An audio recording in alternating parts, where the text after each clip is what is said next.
5 verbos em inglês que são um pouco diferentes, que talvez você não saiba. O primeiro deles é sniff, que é farejar. Sniff. O próximo é sneeze. Sneeze, que é espirrar.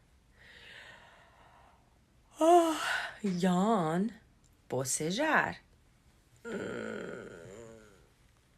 Stretch, né? De se alongar, de se esticar. Stretch. E por fim, cough. Conheci esses 5 verbos.